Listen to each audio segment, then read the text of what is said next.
Okay, so what I want to point out is there's a mainframe that has 9 slots in it, right? It's got 9 slots. You can option this out any way you want. You guys have decided to put 6 SMUs in it and a CV card. It comes with a GPIB controller. That's important because it's not just a GPIB instrument, it's a controller. So this can be the master for a whole network of instruments. And this guy can initiate all that communication. It has all your basic ports on it, your Ethernet, and it's got even got a printer port on it. It's got a PS2 port. It's got these ports over here, which they're capped. Leave them that way. Don't use them. And I'll tell you why. This is what's called the ground unit. So this is kind of a free SMU that comes with the chassis, but it can only do ground. So if you want to ground a pin in your device, you could tie it to here. I say don't use it because it's not as good as having an SMU as a ground. So if you got an extra SMU, which you got plenty of them, use the SMU for the ground, because the way this works is there's a range associated with everything, right? When you talk about voltages and currents, there's a range. When the higher the range you're on, the more error you have, right? So if you try to set 0 volts on a 1,000 volt range, the error is huge. Okay. If you try to set 0 volts on a millivolt range, the error is infinitesimal, right? The range is in line with, or the error is in line with the range you're on. When you use the ground unit, it's maximum range because it's got to handle the current of the whole system, right? So it's on a maximum range. So your error is higher. When you use the SMU, you could source 0 volts, which is ground. You could source 0 volts on a small range. You range it way down, you source 0 volts. So you set a bias of 0 volts on a very low range. Now you're going to get a good ground. You're going to get really close to 0. Okay. The other advantage is the ground unit doesn't measure. The SMU measures. So you don't get the option of making a current measurement, say, on the ground unit. But with the SMU, you can measure. So now you can measure on the high side of your device and the low side of your device because you're using an SMU on both. Okay? And there's an advantage to that. Okay? Anybody know what normal mode rejection ratio is? See, they don't teach this stuff in school. You teach common mode rejection ratio. Common mode. Okay. Well, normal mode's similar. It's at the high input. Okay. So your instruments they all have a normal mode rejection ratio rating on them, and what you'll find is instruments are better at rejecting common mode noise than they are normal mode noise. Okay. And why is that? Because if you're on the normal mode, that means you're in the input. So you could you could be far away from ground. Could you repeat what the normal mode noise is? Where is that? The nature of the normal mode noise? It's coming from the source or your device, right? So you're putting noise. You're getting noise on the high side on the input to the instrument. The instrument has a means of rejecting that noise, but it can reject it better on the low side. Okay, because an instrument's going to do better at rejecting common mode noise than normal mode noise. So if you're doing your measure on the high side, that noise is part of your measurement. If you do it on the low side, it's still part of your measurement, but it's going to reject it better because you're basically at 0 volts, so that means you got no current flowing, right? Because you're right at 0. But when you're off of 0, your noise is going to matter. You see, so if you've got the extra SMUs, a lot of times it's better to do your measurement on the low side, the side that's tied to ground. Like especially if you're doing a drain to source type of measurement, right? Because you can measure at the drain or you can measure at the source. It's virtually the same, aside from RDSI. But by having both measurements, now you can calculate RDSI. You can measure current in, current out. There's a difference and there's a voltage. Boom, you can calculate RDSI, right? So, okay, so that's important. You don't have to worry about it. A lot of people cheap out. They only buy 1 or 2 SMUs and then they got to use the ground unit. You don't have to, so don't use it. If you need it for you're running 18-pin device and you need it, then use it. But otherwise, don't use it. Okay. Your CV. I didn't do something here. I got to do something here. I gotta torque these down. So there's a little tool that comes with this, and it has a purpose. If you ever take off these red cables, make sure you torque them back on. That's what this is. It clicks when you get to the right torque. Okay? So all you do is you put that on there, and you turn it till it clicks.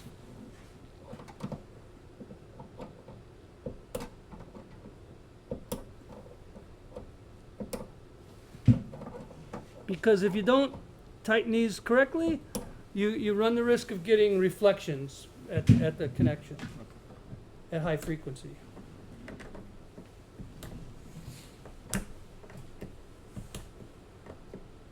Okay, so we're all hooked up. Preamp extensions, right? So if you're gonna remotely mount the preamp, you use these. We put them in here. You can put them in here, or you can put them in the box without this. But since you got this, you might as well use it. Your CV comes into here. So what this is a multi-switch. You're not familiar with this yet, because that didn't have it. So your DC IV is coming into here. Your CV is coming into here. And then your probes are going to connect on the front. This box allows you to select what you want to put on your probe, CV or DC. And it can do it, it does it in software. So if you're running a CV test, it automatically switches it to the CV inputs. If you're doing a DC IV test, it automatically switches it to the DC IV inputs. So the nice thing about that is you'll notice there's different cabling requirements for CV and DC IV. These are coax. And the DCIV is triax. If you want to go between those two measurements without this box, you got to recable between those measurements. Now you don't, because now you can have triax cable to your probe, and you'll never have to touch them. Okay, so now that's what we need now. We need some triax cables. So we got these guys. So I'm gonna do. So this is coax you mentioned, right? This is coax, yes. So here's the deal. The DC SMUs, they're internally grounded, right? So the low side's grounded in the chassis. You don't have to worry about it. Guess what? With these, you do have to worry about it. The ground is your shield, right? So the outer shell is the ground. When you bring two coaxes to a device, you got two grounds. What do you got to do with them? Got to short them. We don't give you that option here because that's up to you. It's part of your probe station. If you bought DC probes, which you likely did because everybody does, they don't come with that ground setup. So you got to come up with something. And I tell everybody this and they ignore it. Don't ignore it, because if you ignore it, what you've done is you've created a giant inductive loop that's got to go all the way back. The ground's got to go all the way back through the system and then back up the other cable to make the ground. You got a lot of inductance there. It's going to throw off your AC measurements. You don't want to do that. So I'll show you how to do that. It's pretty easy.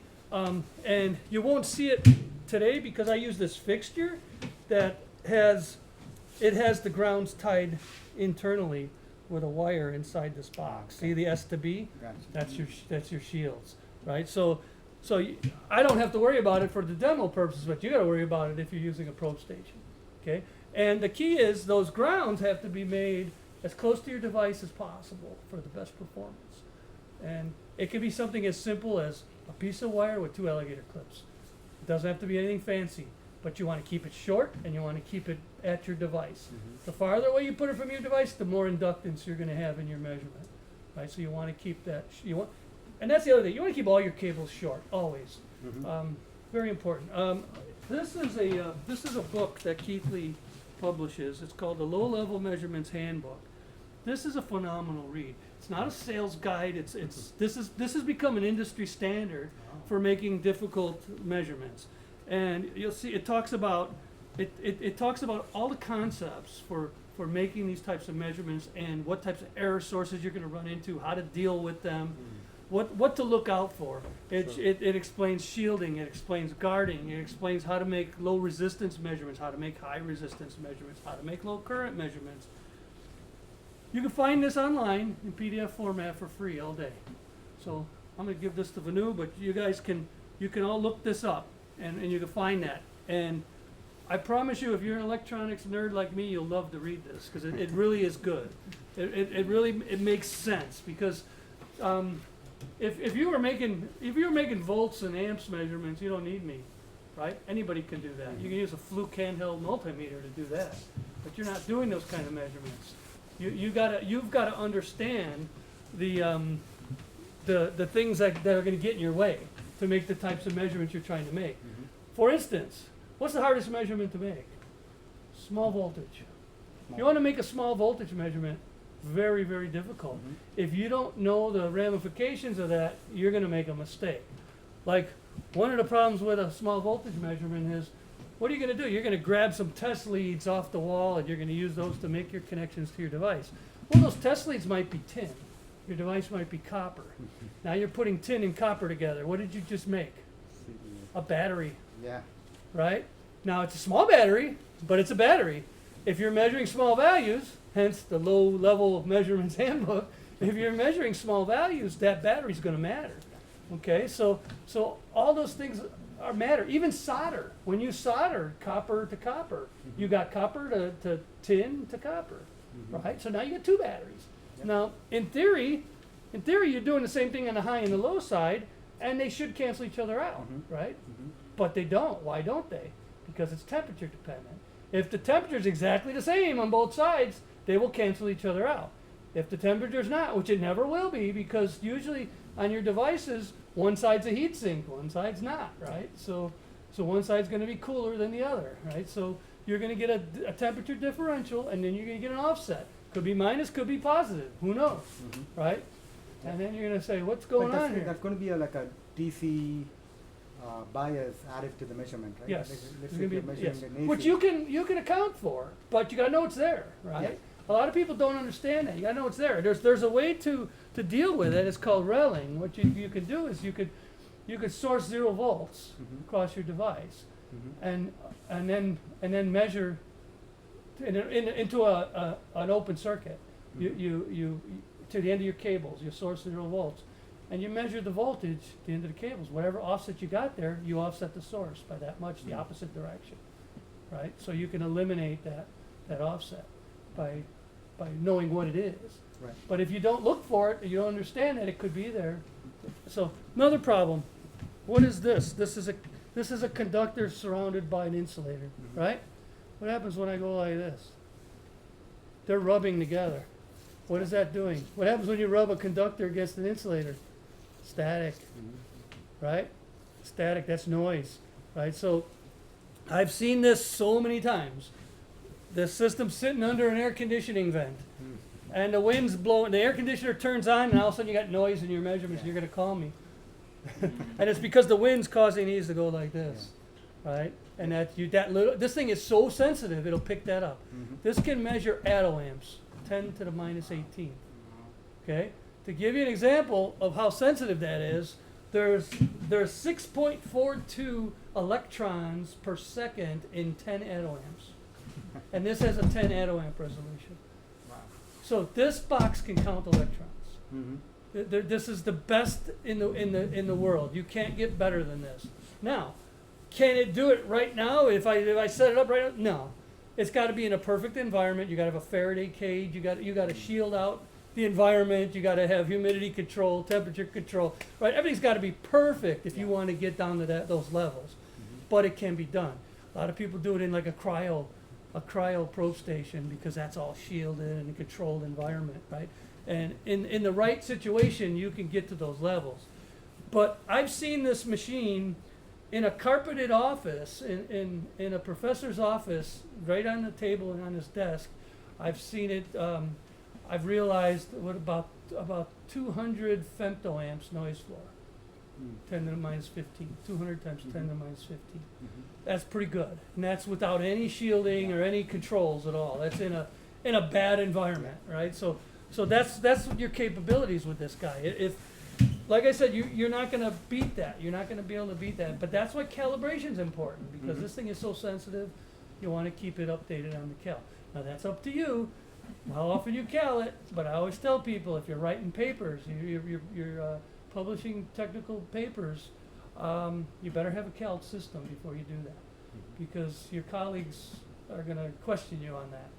And if you don't have a cal system, you don't have credibility. But as soon as you put in your paper to use the 4200A, you got credibility instantly because everybody knows these. They know this is the best system out there, and they know what it's capable of. So that means you're publishing good data. So we're basically that's basically what we got here. So now we can turn this thing around. We can power it up. I just wanted you guys to understand this because there might be times where you might want to reconfigure, plug stuff in. So you got these other 3 SMUs that you're not using. They're going to use a different cable. They're going to use this guy. See how it's got this little, it's got this smaller connector? That's going to go into these round ports if you want to use these 3. You'd use one of these cables. And then it's got the standard triax on the other end to connect to your probes. So, okay, so that's it. Let's turn this around. How do you know which one is the triax and coax? Very easy. The triax has 3 lugs. See the 3 lugs? 1, 2, 3. Coax has 2. The real way to check is look at the end of it. If it's got see the gold inner ring, that's a triax. And it's got the center conductor, gold ring, and the outer shell. I'm gonna explain some things about that. Like why do we need triax? Anybody know why we need triax? Nope. You don't need triax if you're measuring milliamps. If you're measuring volts, you don't need triax.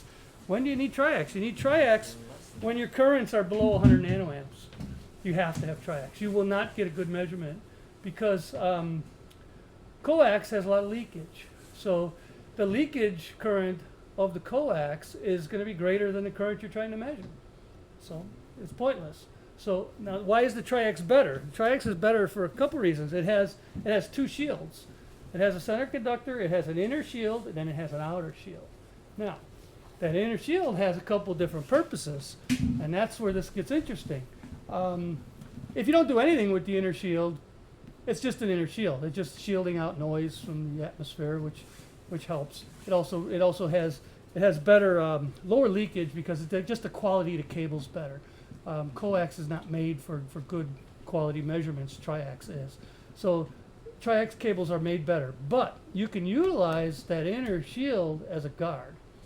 Everybody know what guarding is? No? That book will explain it that I just gave Anu. It's kind of hard to understand, but it works. What guarding does is, okay, so your cabling, any cable, let's say any instrument, any piece of test equipment, it has a spec, right?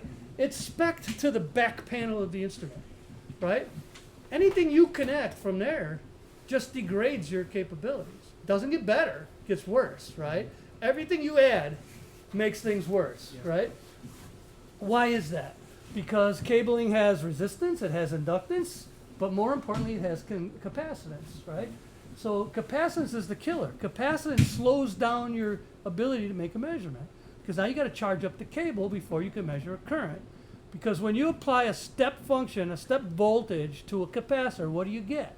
You get an RC curve, right?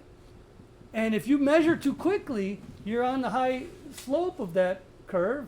Small change in voltage gives you a big change in current. You want that thing to stabilize, so now small change in voltage, small change in current, right?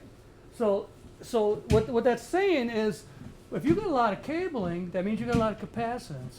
That means you got to wait longer to take your measurement, right? Now, in a university environment like this, you don't care, right? I mean, this thing's driving me nuts.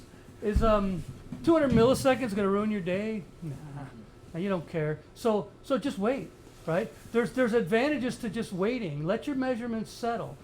There's no harm in overwaiting, right? Waiting too long. Let your measurements settle. Every measurement has to settle. Small current measurements have to settle even more. Small current, the smaller the current, the longer it takes to settle. Anybody familiar with Johnson noise? It's in here. It's in there. I saw it. Read that. That's very good. Okay, so what it is every material, it has inherent noise in it. Even like this mic stand, right? At the atomic level, there's stuff going on in there, right? There's electrons moving around, and they're just creating noise, right? So the Johnson noise theory is that it's dependent on the impedance of your material, right? So, and there's measurements that you can't make. They're impossible. They're physically impossible because of the Johnson noise. Okay, so if you told me I want to measure a picoamp in a picosecond, I'd say you're crazy. It can't be done. Go find somebody else. You can't do it. The physics says it can't be done because of the Johnson noise. If you look at a Johnson noise curve, as the impedance goes down, you got more capability because now you know, the higher impedance stuff, it's kind of hard to get that stuff to move around a little more, right? But we got low impedance, it's easier. So there's certain things you just can't do. We can get you close to the theoretical limits, but we can't get you beyond the theoretical limits, right? This will get you closer to that Johnson noise curve than any other piece of equipment there is. But just keep in mind that there are things you can't do, right? People call us all the time, I need to do this. Right now, sorry, can't do it. Well, what do you mean I can't do it? Well, you can't do it. The physics says you can't do it, right? So just be aware of that. So timing, right? When you're doing small currents, which is likely what you'll be doing, right? If you're doing semiconductor, you're going to be measuring small currents. You got to wait, okay? So how long do you wait? That's the question. We have this thing we call NPLCs. It's part of the system. Actually, on here we don't call it NPLCs, but on our other products that you'll see, they call it NPLCs. What it is we use integrating A to D converters. So what does that mean? That means we sample as fast as we can over a period of time, and then we average. Okay? If you have a sampling A to D converter, the noise comes with it, right? So, in other words, every measurement you make is riding on an envelope of noise, right? And what's the common noise you're going to see? 60 hertz noise. Where does it come from? It comes from your lights, right? So you're going to get 60 hertz noise. You don't want that in your measurement. So how do I get rid of it? If I integrate over multiples of the power line cycle period and average, I can average that out. Because think about it. If you're sampling, and that noise is a sine wave, right? When you sample, you don't know where you're sampling, right? You could catch it at a positive peak. You could catch it at a zero crossing. You could catch it at a negative peak. And when you keep taking multiple samples, you're going to see that noise. You'd be like, what the heck is that, right? Well, that's the line cycle noise that you're seeing. But now, no matter where I start, if I integrate over the period of the line cycle, which we call NPLC, number of power line cycles. So if I have NPLC set to 1, that means I'm going to integrate over one power line cycle period, okay? Which is 1 over 60 hertz, which is 16.67 milliseconds. So that means I'm going to sample as fast as I can for 16.67 milliseconds. And it doesn't matter where I'm at because that's a sliding window, right? As long as you get a whole cycle and you average, that noise is gone. That's one of the ways we can get so accurate with this machine, because we can eliminate that inherent noise that everybody sees. It's part of the power in your wall, and it's part of the system here, right? It's just there. But we can get rid of that by integrating. Now, what does that mean? That means you can't get a measurement faster than 16.67 milliseconds if you want a good measurement. So the question is, do you want a good measurement or do you want a fast measurement? 'Cause I can give you a fast measurement, but do you want it good? Do you want it noise free? But you can wait longer. You're going to wait, right? But You can wait longer, yes. But that's a trade-off. People got to understand that. You know, if you want a fast measurement, you can get it, but that's at the expense of noise, right? That noise is going to be there. Sorry. It's the physics of the measurement. It's just going to be there. So you have to decide. Do I want a good measurement or do I want a fast measurement? Okay? Now, what you typically want to do is you want to try to optimize so you don't have more delay than you need. But like I say, in this environment, not a big deal. In a production environment, big deal. Because now you're testing on a wafer that has 100,000 die on it, right? And you're testing every one of those. Every millisecond counts, right? Because we've gone into customers that to test one wafer, it's taken them 4.5 days.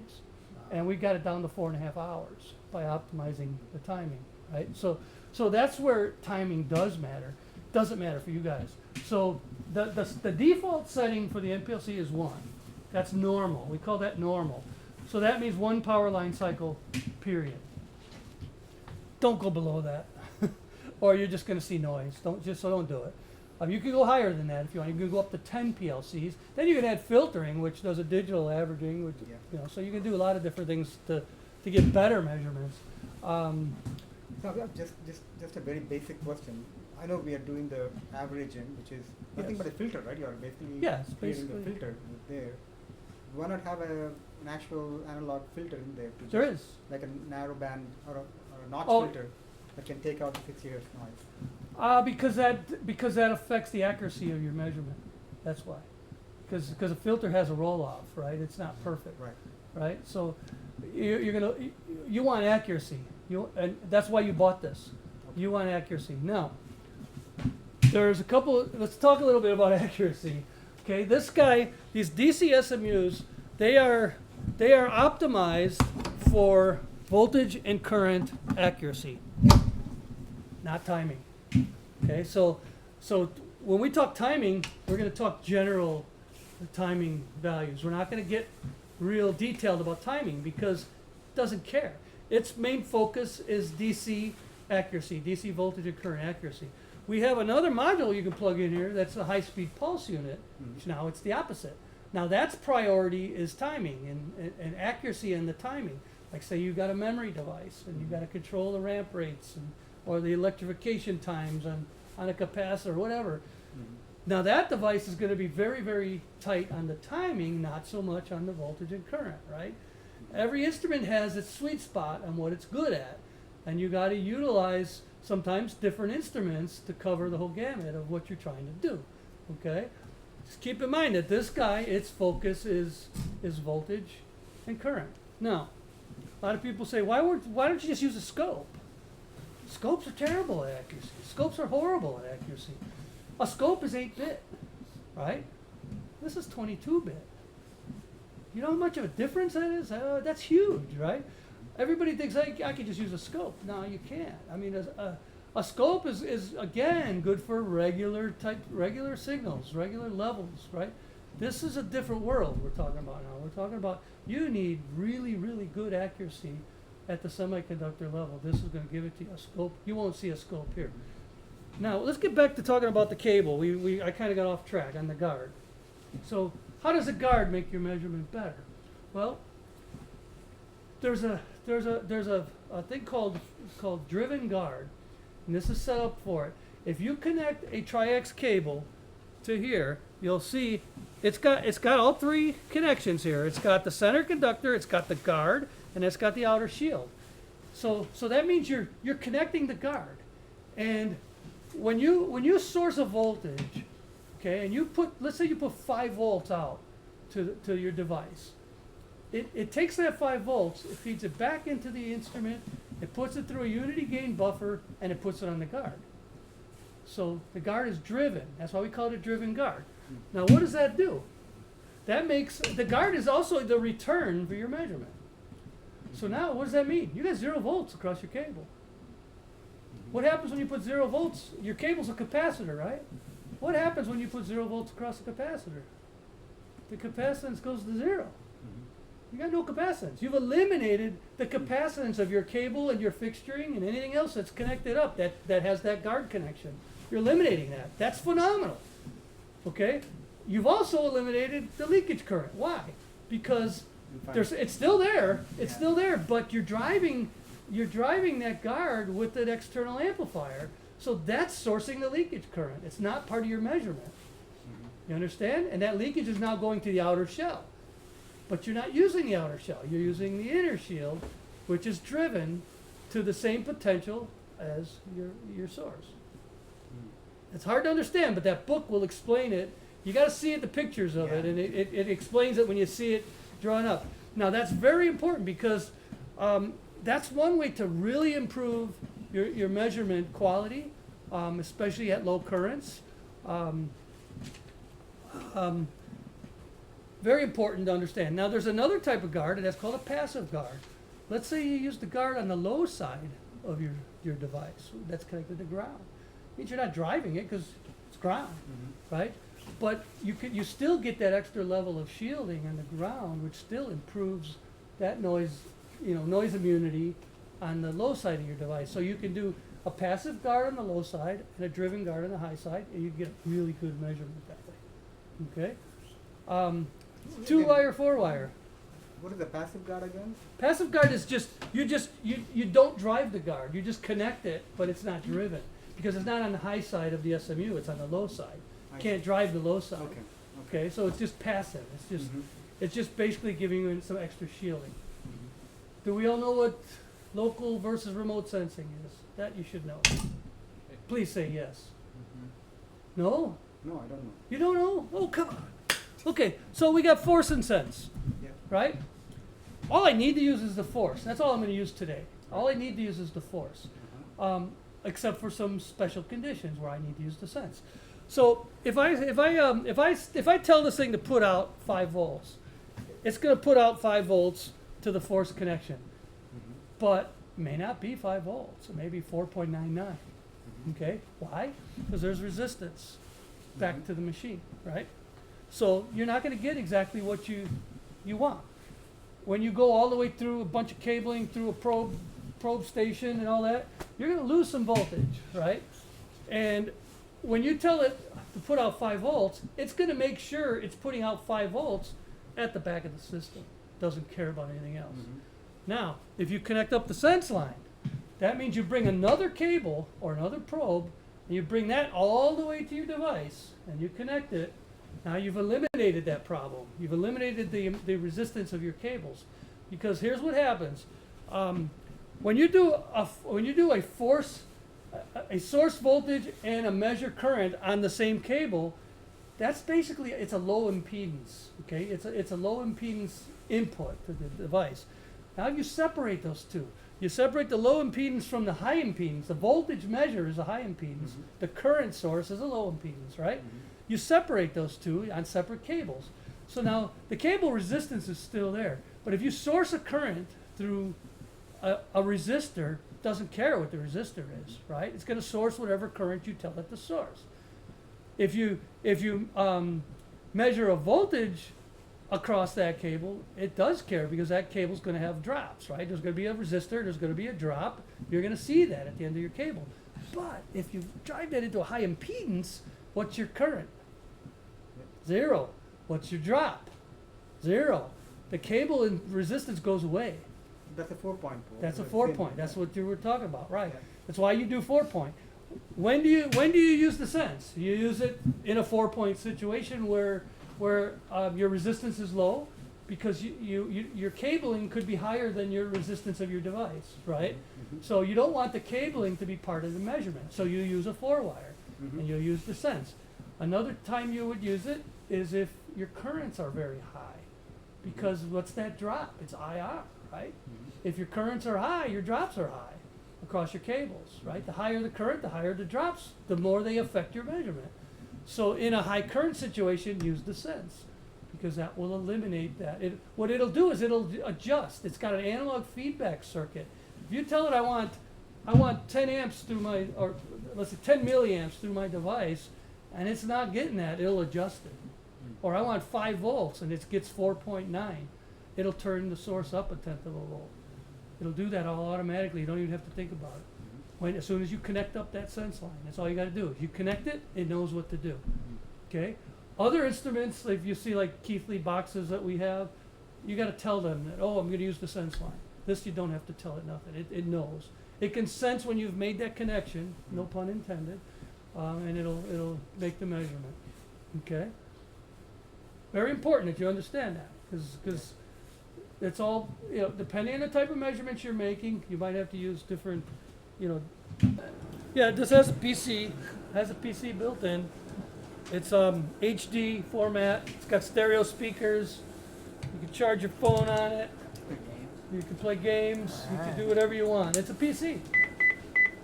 Okay, that's important. I'm glad that came up. I want to show you that. Okay. That's an error, but makes sense, because last time it was turned on, it was configured differently. That's why it does that. It says, oh, something's changed. I see. Okay. So here's what we're gonna do. We're gonna use channel 1, channel 2.